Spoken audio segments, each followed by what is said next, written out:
This episode of Ukulele Stories is brought to you by Carla Brand Music's Desert Storylines range of ukuleles. Starting at just $275 Australian dollars, there are 3 unique designs to choose from, each of them crafted by Aboriginal artists. The Bush Foods Soprano by Margaret Bloomfield features native desert foods like wild passion fruit and bush banana. The Blackwood Apple Concert by Evelyn Young depicts the traditional bush plum and emphasizes the importance of passing knowledge on to youth. And finally, The Sunburnt Country Tenor by Chantel Mulladad captures warm sunset desert colours and evening campfires. Margaret, Evelyn and Chantel live and work in Santa Teresa, a remote Aboriginal community 100 kilometres southeast of Alice Springs. A royalty on the sales of each of these beautiful ukes will be directed to the 3 artists. Visit jacarandamusic.com.au for your nearest stockist. Now, on to the show. Vince Esquire, welcome to Ukulele Stories. Hey, thank you for having me, man. This is awesome. Absolute pleasure. We're going to dive in, because actually, a lot of the time when I have guests on this podcast, I've kind of known them for a long time, but I don't know you. So let's sort of get to know each other in real time. But I think we should start with your latest release, Funkalele, which is an incredible record that came out in May, I believe.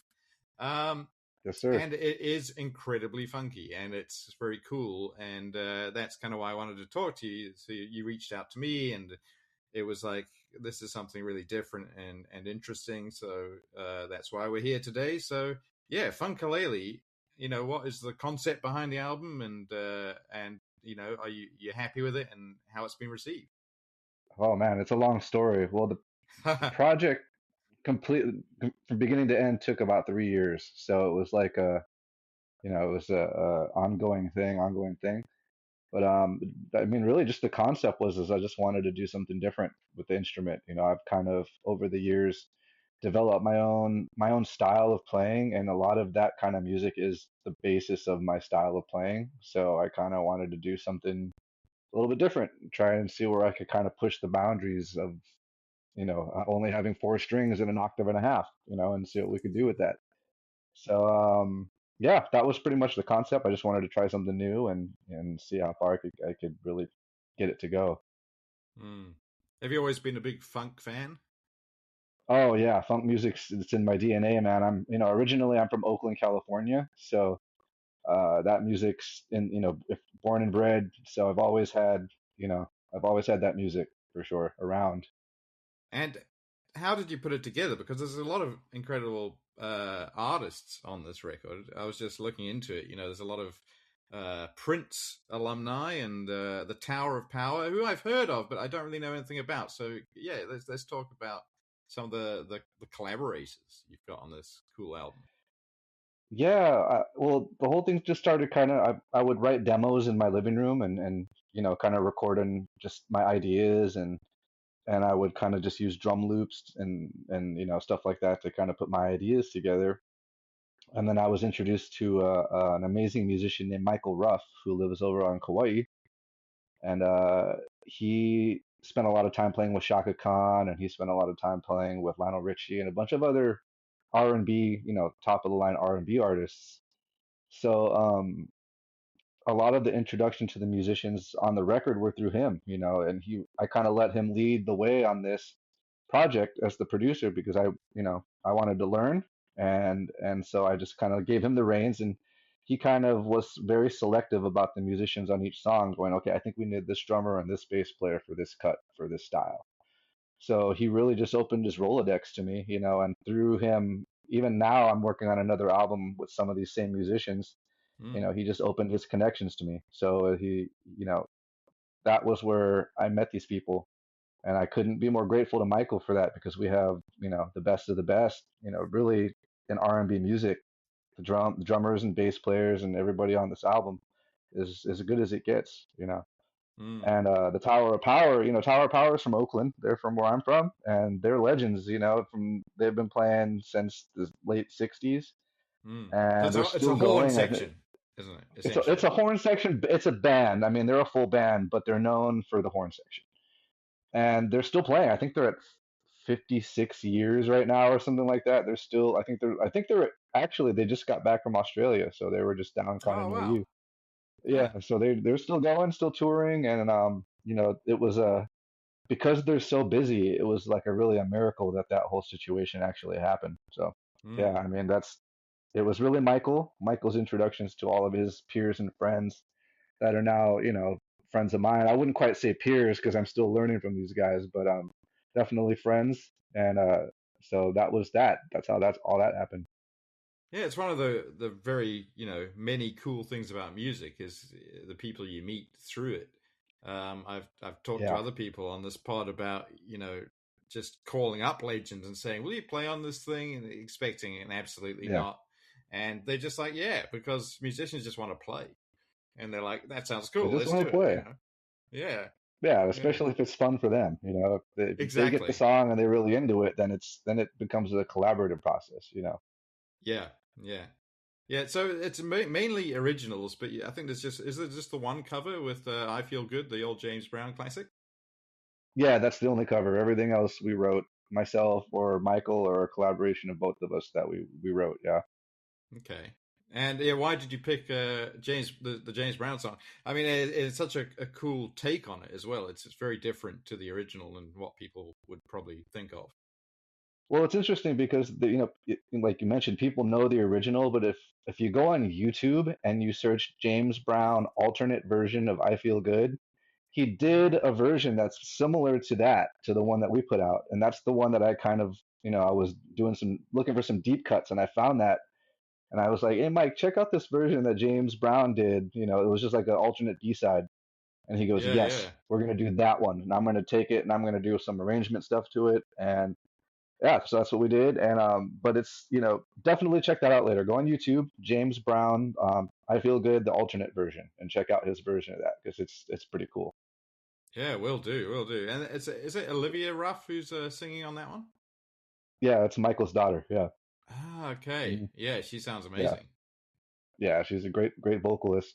We had her on I don't know, two or three cuts on the record. Yeah, Brilliant, fantastic. So, what number sort of solo record is this for you? for me, solo records for ukulele, it's my first. Oh Yeah, that's my wow. first. Yeah, I've done a few things on guitar when I was younger. I put out some blues rock albums because I played guitar for quite a while, and so I did some albums when I was younger and doing blues and rock music. But as far as doing ukulele, this is my first solo venture. Yeah. Nice, nice. Well, it's come together really well. You're also in a band called Kanakoa, um, uh, and have you recorded with those guys a lot as well? Yeah, yeah. We have, oh man, we've been together since 1997 as a band. So we'll be 30 years this next year. And during that time, I don't know, counting live albums and the studio records, probably like, you know, 7 or 8 albums or something like that. Yeah. Mm. And we're How did actually that? in the middle of two more. Oh no, brilliant, brilliant. How did that Yeah, yeah. collaboration come about in '97 then? Because they're I think they're a little bit older than you, the other guys in the band. Is that right? Yeah, they're all 10 years older than me. I was 12 or 13 when we met. And what was going on was there was an open mic at a coffee shop that was like, at a mall here. And so I was just kind of starting to play and, playing out a little bit. And so my parents took me down to this open mic to jam. And Kaulana, our lead singer, his girlfriend at the time was the barista at this coffee shop that the open mic was at. So she suggested, Mm. and my parents suggested that we get together and just, play some songs and see what happened. And so that's how that got going. We just kind of kept jamming from there and put the band together. And Travis, who's our percussionist, was with us at that time. I met them at the same time. So that's kind of how that started, and it just kind of snowballed, and we had a bunch of different configurations of the band throughout the years and all kinds of crazy stories and stuff to, the music business side of it. And yeah, so it's it's been an ongoing thing, but we're kind of stoked that we made it 30 years, man. That's a long time for a band to be together. So, and we're still going, Absolutely. we're still Yeah, touring and not doing all that stuff, so making records. And yeah. yeah. Well, if the Tower of Power can do it, for 56 years, you've still got a way to go. Right? Yeah, exactly. That's our kind of our role model. Them and Los Lobos. We did some touring with Los Lobos. We've worked with them quite a bit, and they're another one where they've been together for 40 something years or whatever it is. So we're like, yeah, we look up to those guys. Whatever they're doing, we're gonna kind of model after that. And that's where the Yeah. longevity is. Yeah, yeah. Well, it's difficult to find longevity in the music business, especially nowadays, isn't it? It's changed a lot since '97. Oh man, it's a vastly different world, having to keep up with the social media content and the yada yada yada and the streaming and there's no money to be made in records really anymore and making records. So it's like it's a whole different game. And really, I think the people that are sticking with it are the people that actually love doing it because that's really the only that's the takeaway. The money Mm, thing is not really a thing. It's how much do you love doing it? yeah. Yeah. Yeah. Do you think it's easier or harder these days? I mean, it's easier to get started, but I guess it's harder, as you say, to make any money. Yeah, I mean, it's easier to get started, and it's pretty. How well can you brand yourself? How well can you Mm, make yourself different and stand out is really the game. That's the game nowadays. And how well yeah. can you play it? I think the younger people have an advantage because they kind of grown up with the social media thing, and that's really where a lot of the game lies, is your social media numbers and your social media presence. And so as Mm, older people, it's learning how to navigate that, I think is a tricky part. yeah. Now we've got AI kind of muscling in as well. So That too, and it's not going anywhere. So what do we do? yeah, yeah. It's very tricky. Although it's kind of I think it's heartening to see, especially like Gen Z kids getting back into vinyl and you know old film and all the old technologies because they're kind of sick of this online presence, this continuous streaming Yeah. of everything. Even cassette tapes, man. Cassette tapes are coming back. Yeah, So yeah, I think that's a cool thing because that was kind of my era was the cassette. Right in the late '80s, early mid '90s. Yeah. So yeah. I'm all about the cassette tapes, man. Yeah, same here. I think we're probably around the same age. Well, let's go right back to the beginning then. So, when do you actually move to Hawaii from Oakland? 1989, December of '89. So I was 3.5 years old when my parents moved me here. And, my mom had a job with health care here and she was able to get transferred. So, they didn't want me growing up in Oakland, thank God. Hmm. Who knows what Yeah, would have happened. So being in Hawaii definitely, it gave me some advantages I don't think I would have had otherwise. So it was December '89. Yeah, it'll be, yeah, what is that? 40 something year, 30 something years, this 2029. Yeah. yeah, yeah. I mean, it's a beautiful place to visit. How was it to grow up in? Yeah, it was great. It's definitely a beautiful place. And if I wasn't here, I definitely wouldn't have started the ukulele because we all start in school, you know. Mm, Yeah, so I think in the whatever it was, the fourth grade, we were introduced to it, and some people stuck with it, some people didn't, but that was definitely wouldn't be doing what I'm doing now. That's for sure. yeah. What made you stick with it when some of your friends, let it go?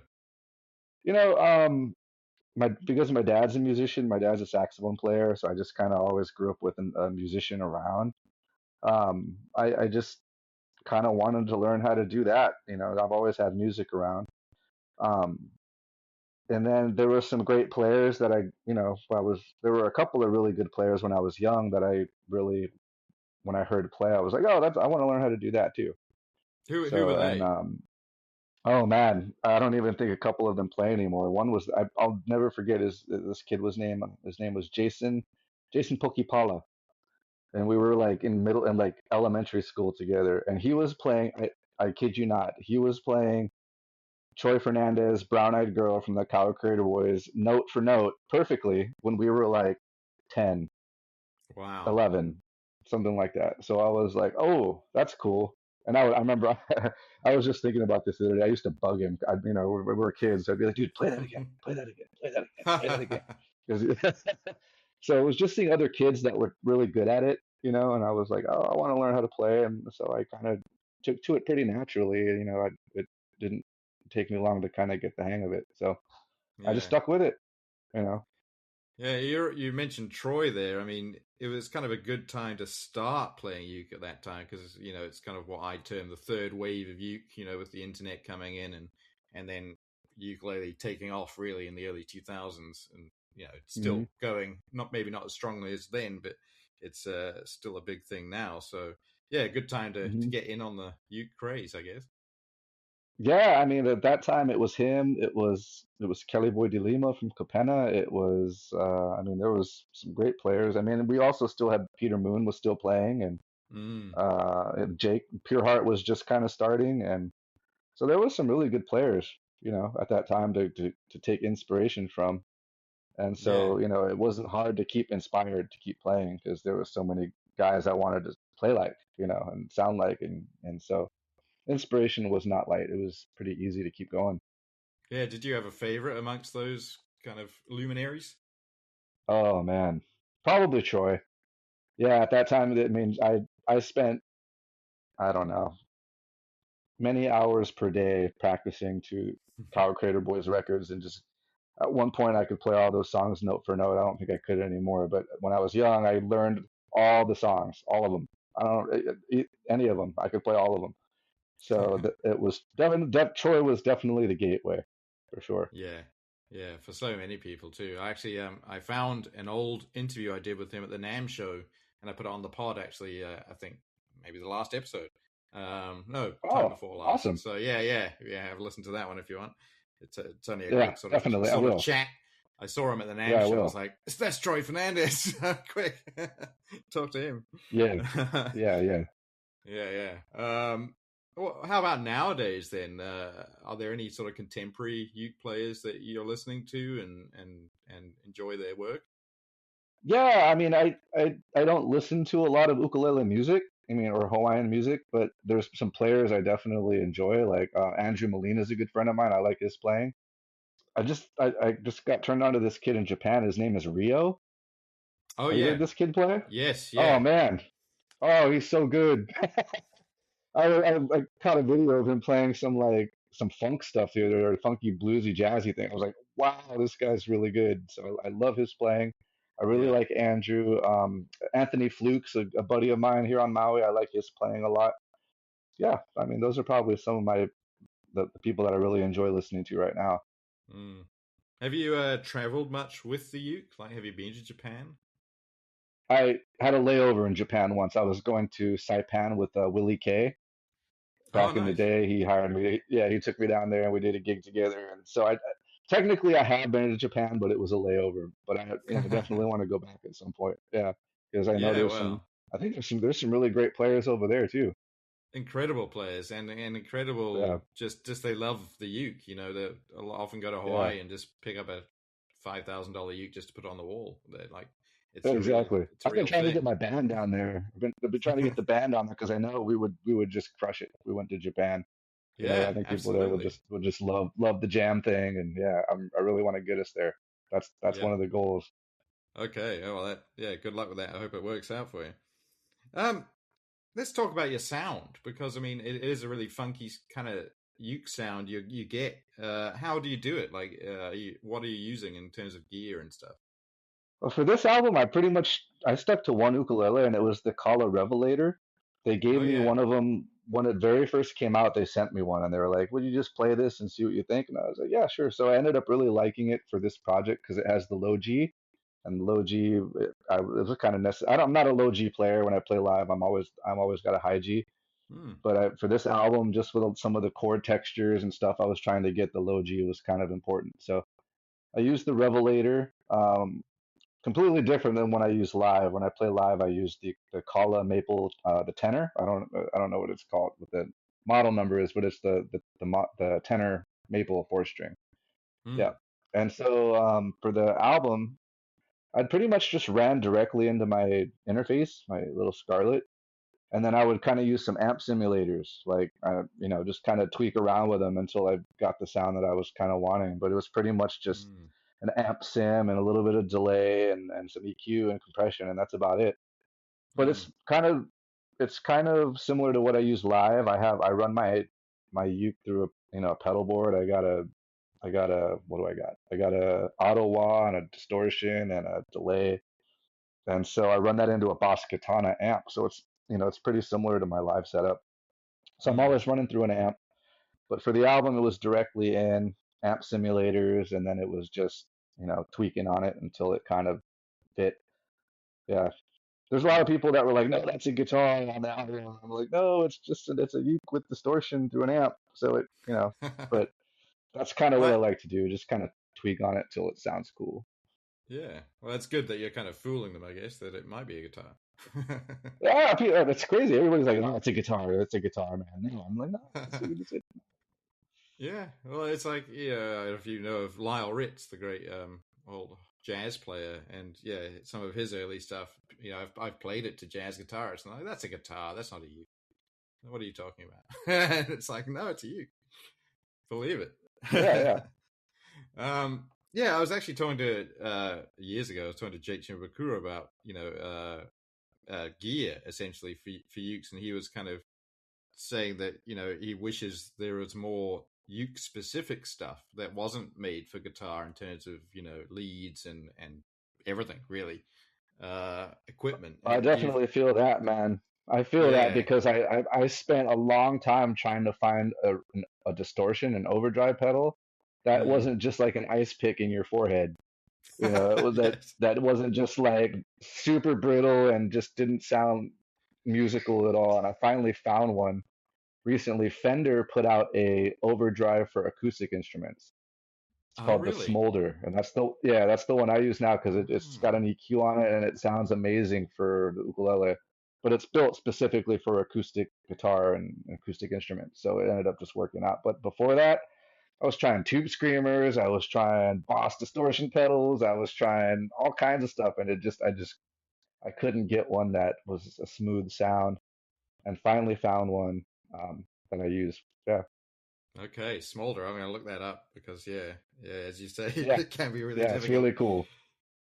What about songwriting? Do you have a kind of process for that? Is that a daily thing for you, or is it more of a when inspiration strikes, you write? How does it work for you?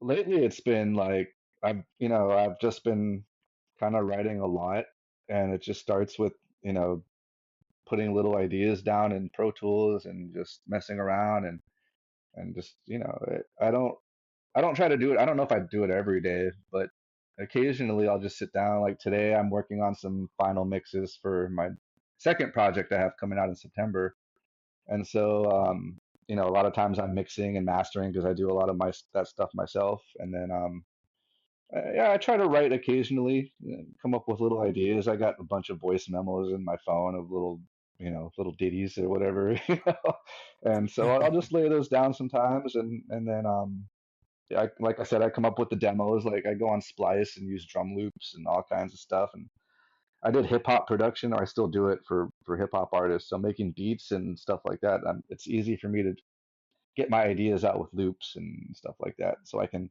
Yeah. then send them to other musicians to recreate the parts.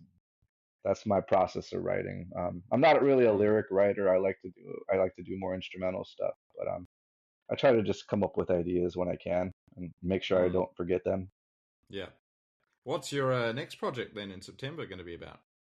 It's kind of it's instrumental, but it's more like a fusion, smooth jazz, funk kind of Mm-hmm. project. It's like it's a little more of in the on the progressive fusiony side than Funkulele. Funkulele was kind of just kind of straight print style funk. This is more like a little more fusiony.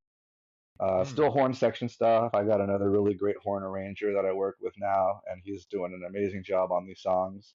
I got some of the same musicians. Like I got Andrew Goucher just sent me a bass track today, and that guy is unreal. And then Michael Ruff played some keyboards, and then I'm a big fan of this guitar player named Corey Wong, and so I have some of his bandmates on my album because I love their playing, and so yeah, it's funk, instrumental, fusiony, rock, some smooth jazz in there, but it's all uke stuff. And then Cool. I'm Yeah. constantly working on ideas. So I'm also doing I'm working on a blues album, like a traditional because my roots are too in blues music. So I'm doing like a 1930s Robert Johnson, Son House, a bunch of covers just for fun, but doing them all on the Oh, ukulele and doing the vocals and all that stuff. So yeah, that's the next that next sounds next awesome. project since the second one's almost done. Yeah. Yeah. Do you know Manitoba Hal from Canada? No. No, he's a great blues Ute guy, so you should check him out. Oh, really? Sweet. Yeah, yeah, yeah. Okay, then I know who to Manitoba reach Hal. out to Yeah, to get on this project. yeah, Manitoba yeah, for how? sure. Okay, cool. Oh, Yeah. awesome. Yeah, No, I'm looking for guests. Yeah, okay. I'm Yeah, working on some cool guests yeah, for it, but that'll be a good one. I'll reach out. yeah. No, he's a really cool Manitoba guy. how? Okay, I remember I'll that. send you I'll send you a link. Yes, Well, please do. you're obviously a very creative person. Like, what keeps you going creatively? What keeps you driving you forward with this stuff? Oh man, that's a good question. It's just the love of it. It's just what else can I come up with that's different that nobody's done yet? You know, at least in my own way of doing it. You know, just I don't really have anything else other than making music.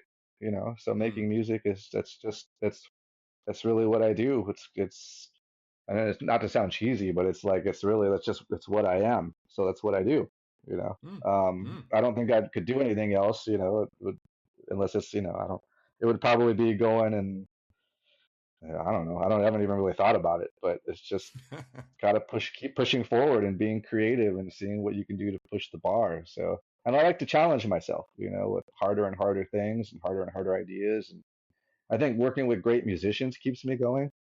That's a big part Mm. of it, being inspired by the great players that I have on my projects. And whenever I send them something and they send me back a track that was far beyond my expectations, now I'm like, okay, now I got to step up to the bar and really earn my place in this track that I wrote because these guys are so good.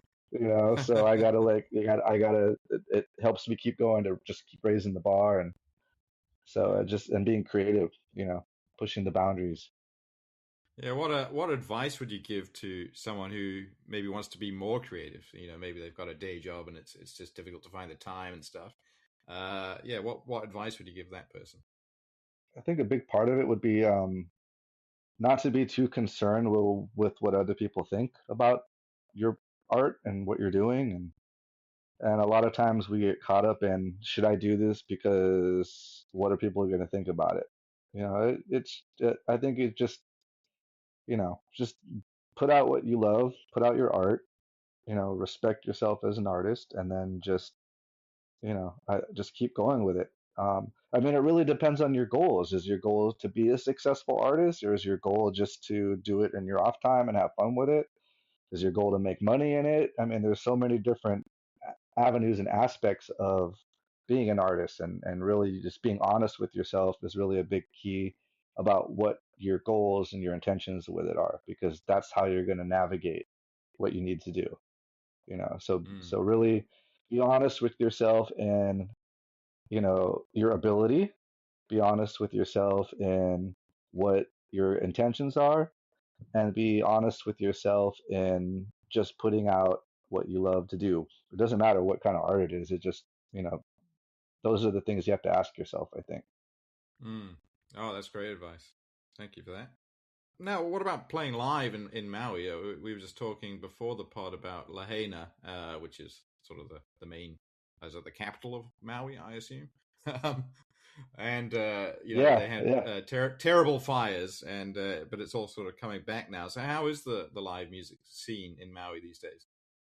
It's we have a pretty good scene here.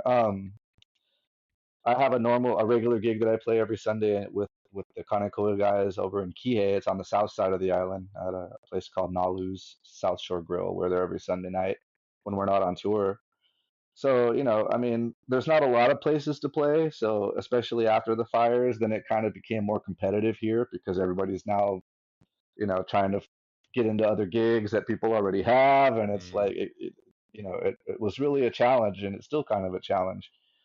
But as it's coming back, I can see there in the future being more venues on the west side again that'll open more opportunities for people to have more gigs.